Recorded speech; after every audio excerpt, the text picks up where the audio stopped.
Hello, everyone. This is Ganesh again. Welcome to the Data Insights podcast. I'm Ganesh, CEO, co founder of ConverSight, a decision intelligence platform company helping number of supply chain leaders to take that right decision in terms of cash flow, inventory optimization. Today, I have another special guest, Scott.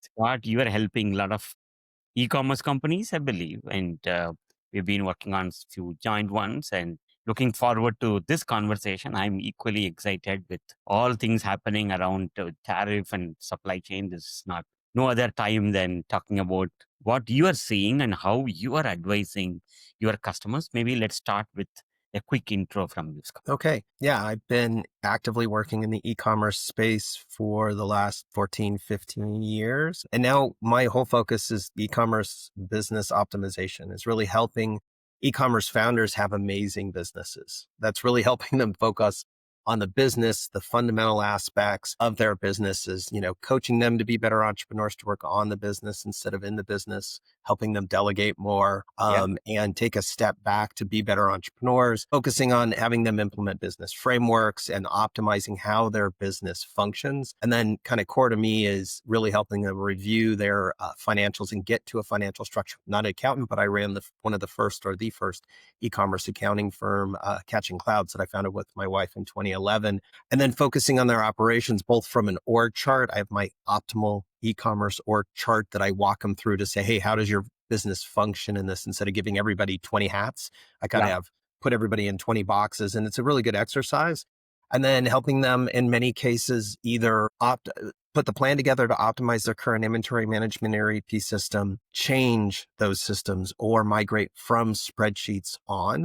And then I can review their whole tech stack. Pretty much all the technology. Are they getting the most out of it? Are they doing zero data entry? And how does that tech stack support this business, in 2025, 21st century, kind of moving forward? But I'm always focused on just having them have an amazing business that's also exit ready if they choose. It's just really getting into those challenges and helping them make the best decisions for them, where their business is right now, where they are now, and where they want to go in the future. Got it. Yeah, me being, same entrepreneur on the software side, we all start with great ideas, but then when you start scaling, you got all kind of challenges, right? Yep. Like where to focus, and sometimes we have very little technology, too much manual work, or sometimes we have overboard Yep. sales technologies, and where to put right focus. Certainly, getting that expert advice is always helpful, right? Definitely, right? I think that too. I was in a conference a couple of months back called Expo West. It's all about all this food processing, all the different variety of food, and all of them are in e-commerce. Amazing product, right? It's a great brand, great product. Look at their innovation and their focus on different nutrition and different requirements for health. But then how do they scale from that initial 5 mil, 10 mil, 20 mil?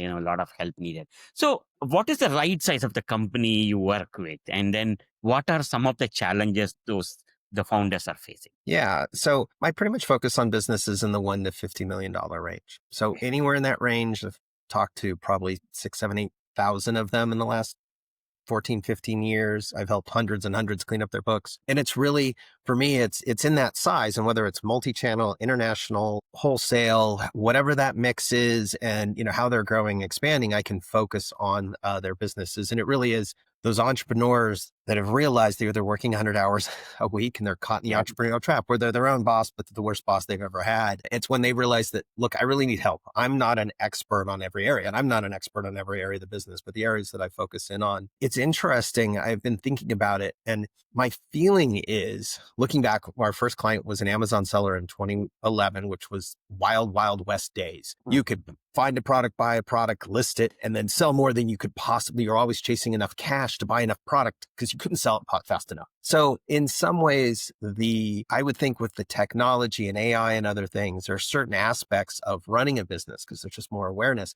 It's maybe 4 or 5 times easier. But between all the other challenges, between international competition, Amazon having sponsored product ads, having to spend for Google ads and Facebook Meta ads and TikTok ads and Instagram ads and Yeah. all of those other things to have people find you in this forest, supply chain issues, tariff issues, managing staff, managing yourself as an entrepreneur and be able to maintain focus and do all those things all kind of add up to, and in most e-commerce businesses and entrepreneurs are amazing. They take risks. They bet their kids' college fund. They bet their home equity lines. They go all in and they're learning all the things to being an entrepreneur, which is very empowering after you've been married and have kids. It's definitely kind of the next Yeah. frontier to evolve as an entrepreneur, and you end up doing all the things and you're a jack of all trades and an expert in a few. All of those things can come together to where you can have an amazing company with an amazing following, provided a great product. More and more of the smaller brands I see are focused on very healthy food, sustainable products, products that provide real value, whether it's a game somebody wants to play or a toy, okay, Yeah. Mhm. to a health product. It doesn't matter whatever they're passionate on, but when you pull all those things together, even a sub $1 million business, you have so many different responsibilities from payroll to taxes to sales tax to technology. And not everybody's a marketer or a Mhm. salesperson or a product design person or understands financials. There's just so many things that I really look for those people like, hey, I want help. What should I outsource? What should I hold on myself? And what else should I do? And it's kind of all of those challenges, but really I help people to kind of stop, write them down, prioritize them, and then start knocking them out so you feel like you're making progress. Got it. Got it. Depends on their whether their sales is pretty good, but cost is a problem, or which marketing channel is working. So I'm sure those founders and their leadership team need to make a lot of decisions, right? So, and that's where this podcast, as the name says, data insights. So they are capturing a lot of data. They need to get better insight. So, what is perspective and where these leaders are struggling from taking those decisions? Are they, some have a lot of experience and starting the Mhm. company. They may be able to make a lot of good calculative call, but some are great product but less experience, but they need help. So, where do you see the industry taking advantage of this data insights analytics? Where is Yeah. the So industry at? we talked recently. I'm very passionate about the fact that when I'm talking to all these many businesses, conversations every day, only 5% really can give me a solid, non-emotional answer to how their business is doing. And it's completely dependent on how much sleep they got and how busy or crazy that week was. There are more higher percentage that can tell me their marketing spend or ROAS or tacos and things along those lines, because that's where they're spending slash burning up most of their money. And in my opinion, that e-commerce businesses now, and most modern businesses are data businesses. Now, an e-commerce business, they've got, no, I'm a product business. I'm all about product. Or I'm a marketing business. I'm all about marketing. Or no, I'm all about fulfillment and designing that. Or, optimize supply chains or all those other things. Or I'm an entrepreneur and I'm all about the investments. Like, Yeah. what's the cash conversion cycle of each dollar I spend? I'd rather do it myself with my own products that I care about or don't care about to generate more than maybe the stock market or gold or Bitcoin or whatever is going on. It all comes down to data. Mm. And my firm belief, every e-commerce business, okay, talk about others, once they get to 1 to 3 million or earlier, if you're on top of it, needs a data warehouse. Okay. Because you have a general ledger, Xero or QuickBooks Online or something else. Yeah. That is a specialized database that does double entry accounting. Okay. Mm. Then you might have an inventory management system that keeps track of your purchase orders, costs, and inventory quantities at whatever number warehouses, FBA, whatever else. Then you have all this other data from sales data from Shopify or Amazon or customized cohorts or attribution for marketing. You have all these different pieces, and you have all this data, and Yeah. that it has to come together, because I know people that just look at financial KPIs. Okay. And they know their contribution margin, which is a critical, KPI or measurement of how much is your, money are you generating for the way your Yeah. business is functioning. Okay. Or whatever other ones you want to put up there, gross margin, net margin, all these other pieces.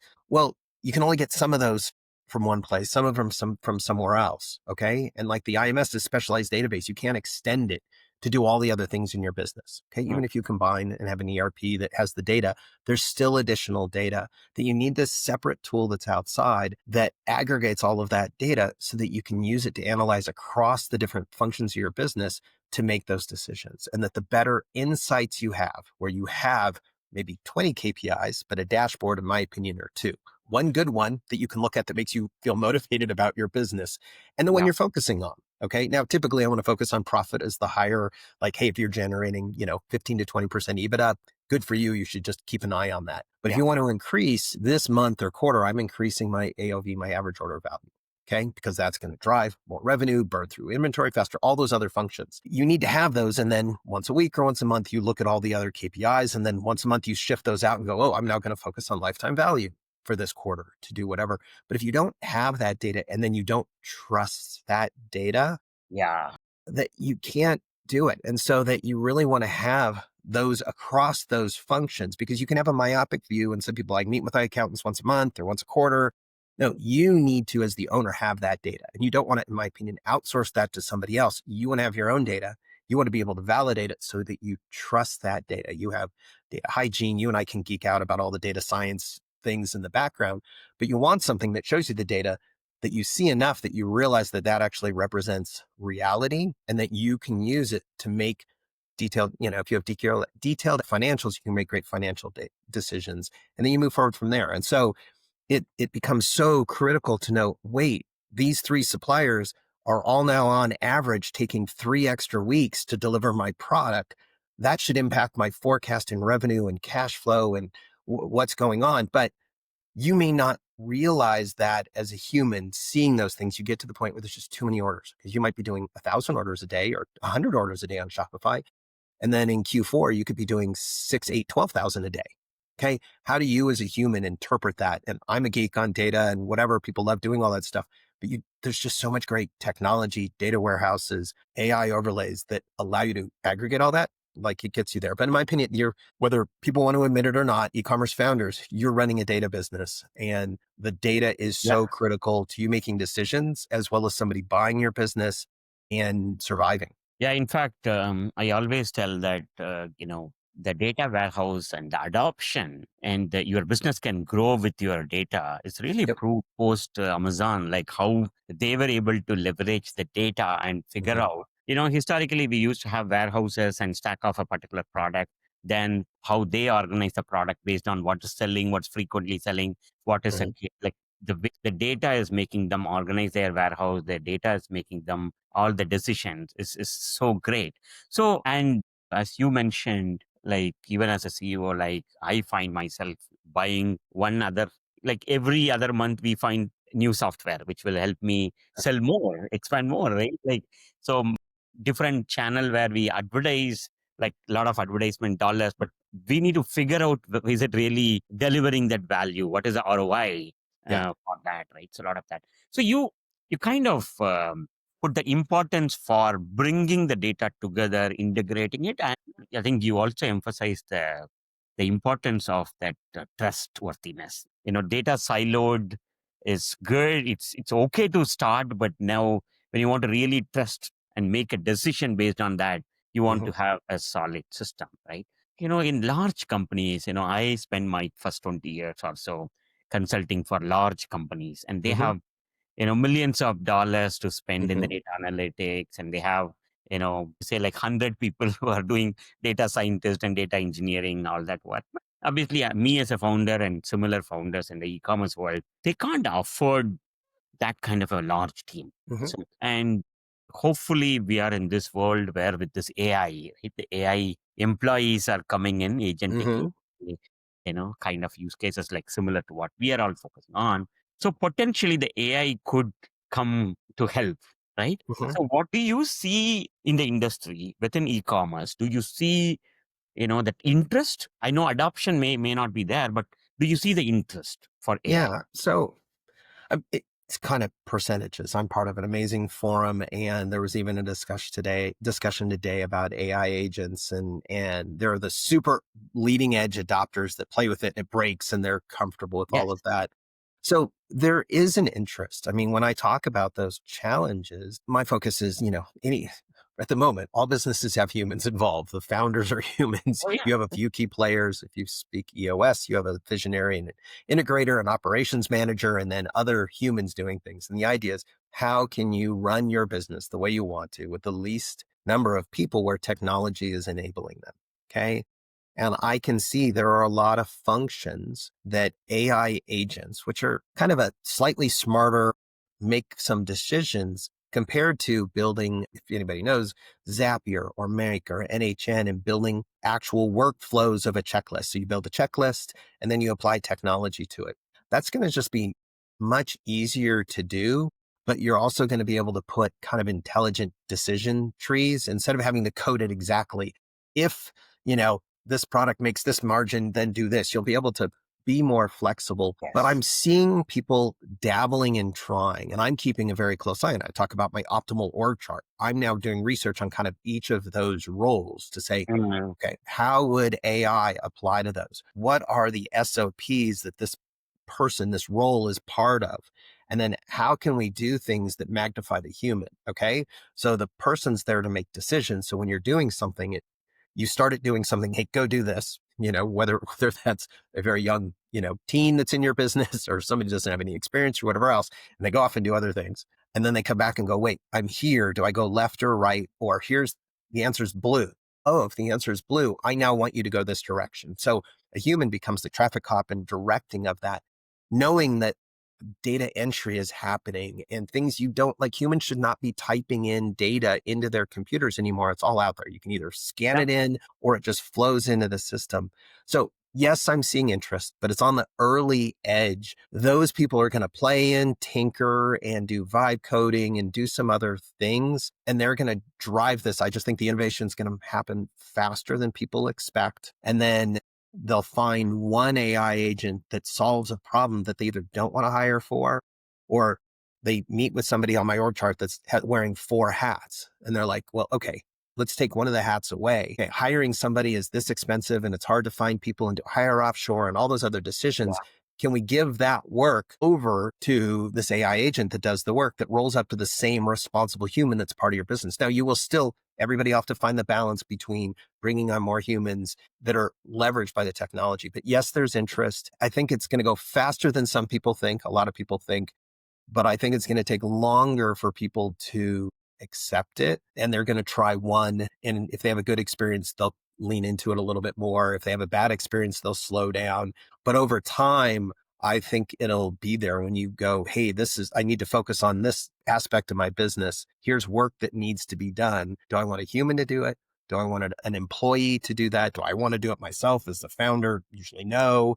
Do I want to hire someone offshore or do I want to outsource it? And you're going to have all those decisions, but we're going to have AI agent, AI employee. Yes. Even though I find that very broad, a human can do a lot of different things. And it's just going to start evolving, but it's going to be one of those choices. Okay. Do it myself, hire someone to do it or hand it to somebody that's already in my business, might already be working 40, 50 hours a week, outsource, offshore, and now fully automate it with an AI agent. And some people adopt it faster, some slower, but over time, it'll just be the way things are done. Absolutely, absolutely. I think, as you said, you know, when when I saw in my prior experience, like having only those large companies were able to aggregate the data with the engineering and all that. What do they do? Like other companies, like even smaller companies, they have like 50-member team, 10-member team, 20-member team. They Mhm. can't have their own people, right? Yep. So as you said, data warehouse or data lake is critical to aggregate the data, to bring all the data to a trustworthy place. The data is safe, it's there, but now, not everybody can, access it. It's little technical, right? So can I just, ask the AI to create a report for me? Okay, that will tell me what happened, but then can I ask the AI to, help me with what is going to be my forecast, demand Yep. forecast for next quarter, next especially right now, the big season is coming with the fall and Hmm. the season. So a lot of CEOs are like looking for like what's going to be my peak season look like for this year, right? So especially with all this tariff and all the unknowns happening, right? So Hmm. can we get a little bit extra help? A data scientist, but instead of hiring $1,000 data scientist, can I have this little AI to Yeah. help the data scientist? So yes, I think I agree. I think it will take time. I think, and then it happens much faster than what we think. Yep. I guess it's all depends on the how hungry the leaders are. So if the leaders are really hungry to make those decisions, or they have a bigger growth or bigger appetite to reduce the profitability, like, or improve the profitability, I mean, and all that, right? So Well, there's been so many external factors forcing yeah, people with unknowns to just take a step back and go, where can I cut? Like it's one of those times, when do I clean house? Now I've got to make those hard decisions around making those hard decisions. And I know people that are just like giving up their weekends and then just digging into AI or other tools and finally making decisions that are hard, whether it's cutting back on tools or cutting back on people or leaning into tools and everything else. There are a lot of choices. I mean, I've worked for many, many companies, but including a global multinational. And my focus is to take that bigger picture of view, partnering with and companies like yours to bring that down to where unbelievably powerful tools, okay, that can hold stupid amounts of data can be affordable for a $1 million business. You don't have to be a $50 million plus business. business. Yes, there are certain things they can do. In some ways, you get to too big of a data team or too big of a marketing team or another team that you're not as nimble. And small businesses can do some pretty amazing things and have very successful businesses by leveraging just all the amazing technology, data warehouse, and AI, because it can now look at those large data and then do things. And then I think probably one of the biggest values, if you have all your data in a data warehouse and you have an AI overlay, that probably it's one thing to ask about your competitors, but it's more important to just be able to ask questions about your own business. Okay. And be able to efficiently get back to that data. One of the things that I preach to sellers. Okay. And I talk to people, I help them find outsourced e-commerce accountants. I don't think any e-commerce business should be doing their own accounting. Even if you're an accountant or finance person, that's Mhm. not the best, most valuable use of your time. Does your business deliver accounting data to other people? No. Outsource that to somebody that does it and builds a team. So I did that for, many, many years, but so that you can get to trusted financials. But then the idea is that you want to be able to have that trusted data, and you want to be able to ask questions about your own business. So it gives you feedback so you can make the right decisions for you. And then they ask, when should I bring in a CFO? And my preference is, let's spend the next quarter or so. Let's get a data warehouse. Let's get your own dashboards in place. Let's get your own predictive analysis. So you have that information every hour, every day. You should look at it all the time or too much. And then you can bring in an outside advisor. You can bring a product advisor or a marketing advisor that you can already say, I've already split out all my cohorts. I've already done all this work. I need your highest level of expertise to analyze Yeah, my data to do it. Or they'll go, oh, should I start working with the CFO? Now, if they're like, I'm at the point now where I need help getting additional capital to keep up with the growth because I keep running out of cash because I keep buying product and it's selling. Okay. That might be a more urgent need. But instead of having, and I love all the CFOs there, I work with about a dozen amazing e-commerce CFOs that care about their clients. They're passionate about their brands.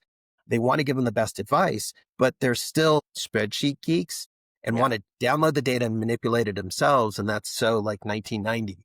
The idea is, if you already have the data as a founder, you can look at it every day, you can tweak it and learn it and get better at it. And then when you bring in advisors, the data is already sitting at their fingertips. You let them spend a day or week, couple hours digging into your data, running models and doing stuff. And then they can come back to give you human insight on top of that. But they literally could ask any question going, hey, build a report this way or that way. You and I talked about the crystal reports. People used to have teams of people that all they did to create eight, those 10 reports. hours a day are write reports in your solution and other data warehouses. Give me a quarter by quarter comparison of this and that, and like some whatever random prompt you want to put in there. If there's the underlying data and schema, it'll build it for you within seconds or minutes. And then you can ask questions of that, make insights and do other pieces. That's just so much more efficient. I just think those additional are so much more powerful if the data is already there. And then you have it at your fingertips versus waiting once a month, once a quarter to meet with your CFO. They download the data and they show it to you once. Yep. Like, it's good then, but a week later, something could change when your products could go viral, or, you could have a delayed shipment, and what's that going to do to all the other, like, how does all those other things. But if you're not sure how to build the scenarios that you care about, like what happens if the tariffs do this, that, or the other thing, you can bring in an advisor, data scientist, your team, me, other people to come in and do those things on top of a tech stack you have that's already part of your business overhead. Absolutely, absolutely. There are a lot of opportunities. As you rightly mentioned, you can have someone take a look at it, data, create an Excel and all those, but that will put a band-aid. but it's not going to stop the bleeding. Like one, Yeah. like especially now with all this happening with the tariff and global, trade equation, there are a lot of things changing. Right? We don't know what we don't know from 3 months from now, 6 months from now. So great. So are you seeing more interest? Is there a like what stage you think they realize, yes, I need a different technology or I need to automate? Is it like within their first 2 years, 3 years, or it's a revenue base? How do you categorize them? It most likely happens when a key person in the business leaves. They get another job or something happens. Okay. And then even more stuff ends on the founder. That's when it happens. Got it. Okay. That is the most common way people change, or an external force like tariffs or whatever else. Now, a lot of them are forward looking on technology. They embrace technology, but they're not quite technologists or Yeah. engineers like we are, like that we're going to dig in and look at those things. So when they have that piece, my general flow is let's get them and get to accurate financials, outsource the accounting in a process to get to the point where they can trust those numbers. Because then you can take them to the bank, you can take them to your spouse, you can take them to the IRS. Probably the spouse is the most important one. Like, what are you Yeah. doing all day? Okay. And the next piece is getting an inventory management system, is getting people past spreadsheets. Yeah. As soon as any seller, and I've helped sellers 20 plus million who are still on spreadsheets. Okay. And just so much data gets lost, and then things break and you can't build automations or improve efficiency or pull the data out, that you need those two things in place. You need something that has your every product and a purchase order, trusted SKUs, inventory quantities, wherever the inventory is. Okay. And your accurate cost of goods sold and some other data, and a repository of all of your orders, because you end up with copies of your data. If you can get those two things, the very next thing I'm working on, or in parallel, is recommending they implement a data warehouse so that you can get insights from that data. Because there are financial reports, there are built-in reports, but they're still isolated. No matter how good the data is, you can't cross-reference them to give you other data and then pull in all this other data that comes in, whether it's your customer service data that you care about, or analytics, or additional marketing data, or all these other things, that once you've gotten to that point.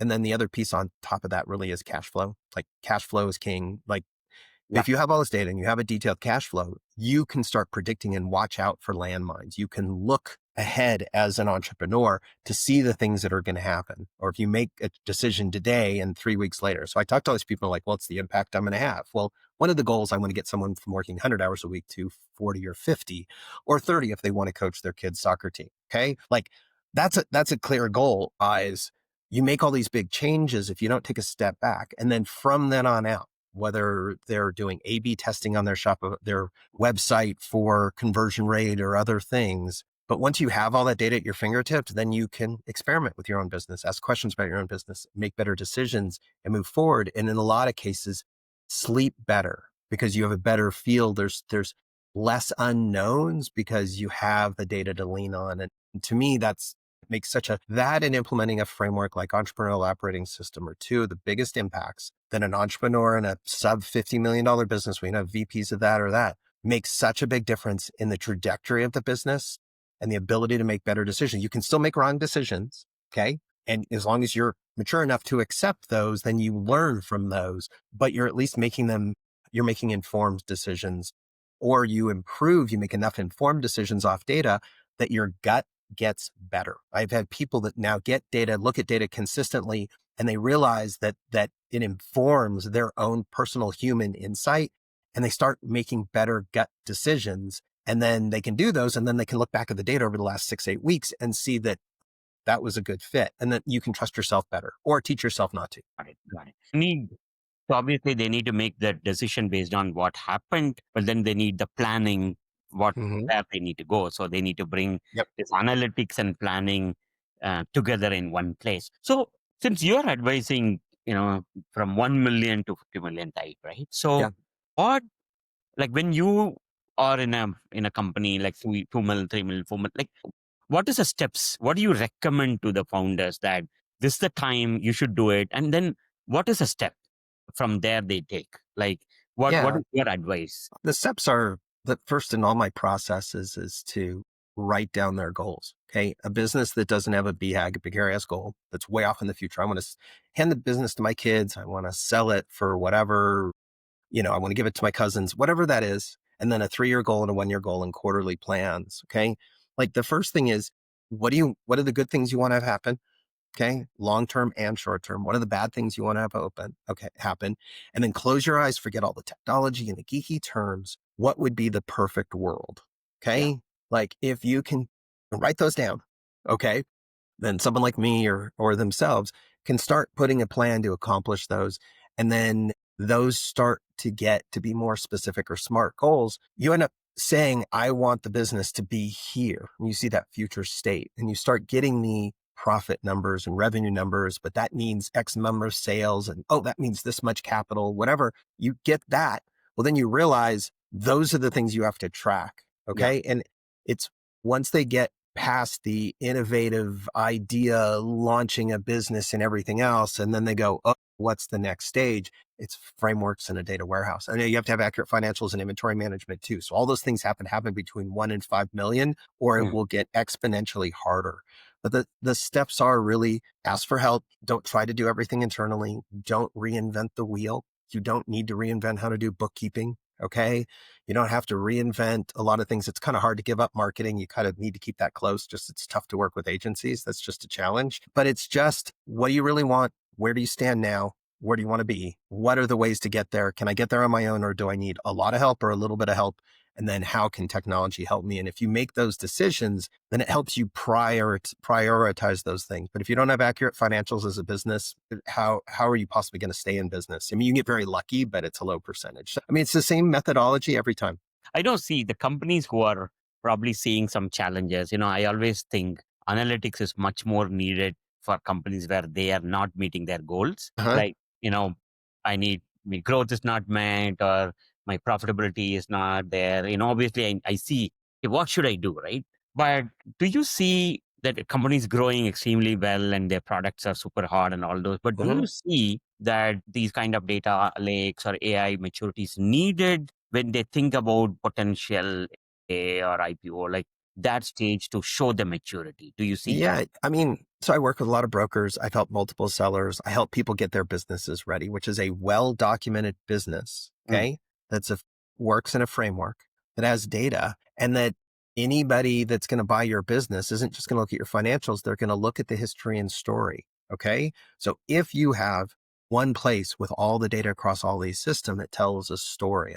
And I'm always telling people to write a journal once a week, once a month. What was the good thing that happened in your business and what's the bad thing, and track those. And then Okay. when you have the crazy thing, like, oh, wow, we had a bunch of fraud and we fought it and things flat down. And like, that's what was last March was crazy. And then Mm. you can tell somebody and go, well, why was this month off? And you're like, oh, we did this, but we learned this, this, and this. And that's why we jumped up the next few quarters, because it's hard to keep that timeline in mind for humans, that you need that. And then what happens if you go to sell your business? They're going to create a data room.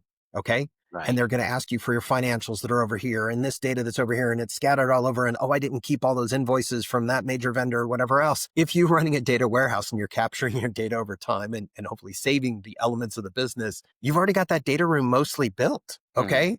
Versus you have to wait 2 or 3 months while your brokers and advisors and CFO and accountants put all that history back together. But it's so much easier if you do it over time. The sooner you outsource your accounting, you get to stable financials. The sooner you have an inventory management system, SaaS tool that consistent provides standard structure to your business. And the sooner you implement a data warehouse, then you're capturing all those things on a real time daily basis. And so you're just building all those things up. And so when you go to meet with a broker and they'll go, okay, well, what's your COGS percentage? Okay. What's your, contribution margin per channel? What Yeah. are these 4 or 5 things? Okay. And there are not a ton of them, that somebody who's going to buy your business, because your business is only worth what somebody else is willing to pay for it, no matter what you think. Okay. But are you tracking your seller discretionary earning? And then you can guess about multiples. But if you've been doing that all along, when you're running a better business, it's going to be worth more at the far end anyway. And then when you go to sell your business, it's going to be that much more efficient. And you'll be able to tell all the stories. They'll go, well, what happened? I don't know. What happened in March of 2025 between here and here from a sales profit perspective? And they'll go pull up data. Oh, that's right. Versus you going, what was that? So it's Mhm. just builds on itself. I think great, great. I think this is, in like, it's remind me of one of the CEO $5 million company I was Mhm. working on early on, and they have that. I think they had a board meeting or some executive meeting, and he had that answer. He pinged me. He texted me, Ganesh, you made me a hero.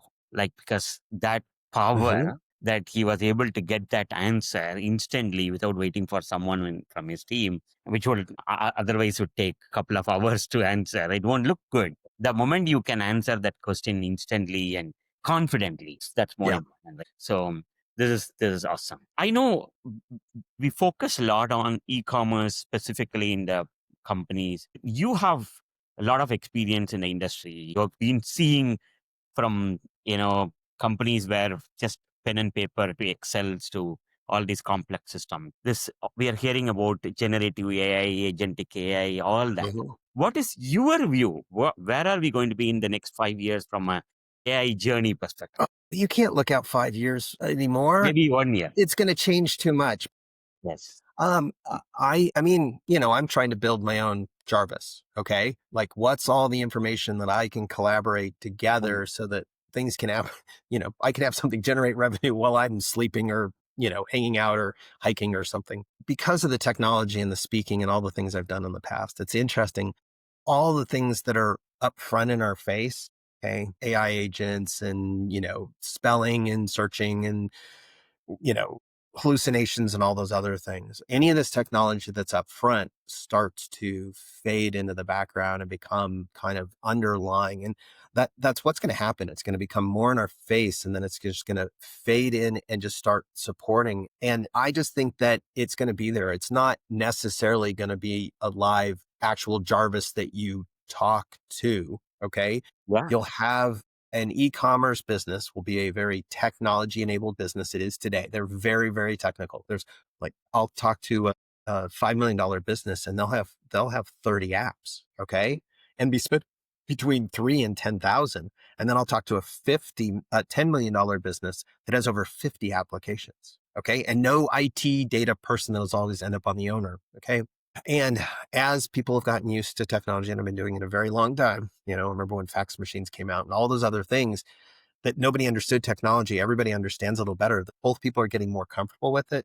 And it's kind of easing into the background where it won't just be this thing you specifically, it's just automatically there that you'll have decision support systems. And if you think about some of the crazy things enterprises have, all those things work their way down and get innovated at a lower cost. They'll be made available so that I know 1, 2 person, $20 million e-commerce businesses that are running efficiently. Okay. And there'll be more and more of that not having a warehouse. Okay. It's going to enable the right entrepreneurs that lean in and embrace this technology, play with it so that it's something they understand and can trust. It'll allow them to either both stay in business, which is the first piece, okay, adaptable, but also be able to accelerate and scale their businesses. And you will have entrepreneurs and more people. I see some encouraging data recently that there are so many new businesses are being created because people have ideas and there's new technology and ways to make things happen. This will just allow even more of that. What it'll look like? Will we all have an Optimus robot, doing tasks for me while I'm busy talking? Will I only send a max headroom version of me to a podcast like in the first place where I say this, but don't say that? Some of those sci-fi things I love thinking about. But in general, I just think every entrepreneur, experienced or not, will have a better set of tools that Yeah. if they have a question about doing business or about their business or something externally, they'll be able to get information faster and better that relates to them. And they'll be able to make those decisions to decide where to put their money and make those risks. And they'll have a better chance of being successful, including all the grind work once you've had the idea and get started. Like that's where I see people get tripped up. They don't Yeah. realize how much of a grind it is. And those type of things will continue to become easier. So that's my view versus any crazy fun things that are fun to think about. In general, there'll just be more and more technology for people to embrace and invest in at a lower cost that'll allow them to put their own ideas into place. Yeah, I think you're spot on. I think the real matured AI will be not even visible. It's part of your process, right? Yep.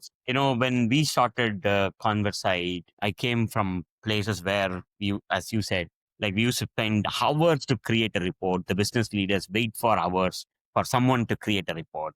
We said, like, you just ask a question, the AI will create a report. Right? Instead of generate a report. Hmm. Wow, that's cool, right? I thought that is a great idea, all good. But then 2 years later, and then we realized that, okay, that report is telling what happened. Can the AI tell me what is going to happen? Like Yep. they already want the next stage. Now we are moving into the AI, like, okay, now it's telling that a purchase order is delayed from this buyer, this supplier. Hmm. Can the AI call that supplier and check, can they ship it, right? So now AI can make a phone call and act like your buyer, right? So where within our journey in the last couple of years, we started from creating a report to demand forecasting to now make a phone call to Hmm. the supplier and prioritize a shipment. Unbelievable, right? And we don't feel like, it's not like Jarvis, like it's not like sitting here there. It's like it's embedded within your supply chain process. And we are all seeing, I think the value is, as you said, the faster decisions and make them more productive, and they can be a lot more lean. As you said, a couple of people can run a 10-20 million dollar company in Yep. future. Amazing thoughts. I think we are all optimistic towards where the e-commerce business are going, and AI is going. Data Yep. analytics is the backbone. I think without the trusted data and integrated data warehouse, AI is just a gimmicks. You can't move value. You can make it do point things, but if you don't have a foundation of data, it's the same thing I didn't really talk about. If you don't have detailed checklist-based standard operating procedures for the things that you do, then you can't optimize the process. You can't apply just automation like Zapier to say, hey, go do this task, create this folder, send an email, send a text, make a call, whatever. And then so a human can do it consistently, but now you can start applying AI and logic to the different tasks, because it ends up breaking everything into a granular task versus one person does it one way, another person does it another way. And every time you have that, you get inconsistent data. Okay. Yep. Because people don't enter all the fields. Like the first person knows to enter all 6 data fields. The next person only does 2. Now you've got a gap in data. And so it's just an on kind of iterative process, but there are better tools than there have ever been to provide this. But in general, it's hard to sleep at night as an entrepreneur if you don't know if you're making money or losing money, or if you're going to run out of cash flow or not. Now, you might get a data warehouse and it could tell you all the bad answers. It could give you all the bad news, Yep. but at least it's unemotional, your data that's telling you information about your business that's the truth. And then you can make decisions based off the truth are going to be significantly better than not knowing where you stand. Awesome. Scott, I think this is a topic where we can keep talking because AI and data is Yep. like never ending, right? It can keep growing. So great. Thank you for sharing a lot of thoughts. And you have been directly working with some of, a lot of these great founders. Not easy to, start a company and getting that product up and running, but Mhm. you are helping them scale, right? Like every business, to the first dollar to real meaningful dollar in your bank. There is significant steps, and thank you for helping number of founders and helping the economy and founders. And I, as a founder, I really, we all owe you, right? So thank you for doing it, and thank you for coming to this podcast, the Data Insights podcast. We always want to have a conversation with people who are in the industry, who's really on the ground and helping. Not, as you said, we are not here to build something sci-fi and gimmicks, right? Real meaningful stuff. So looking forward to have you in our podcasts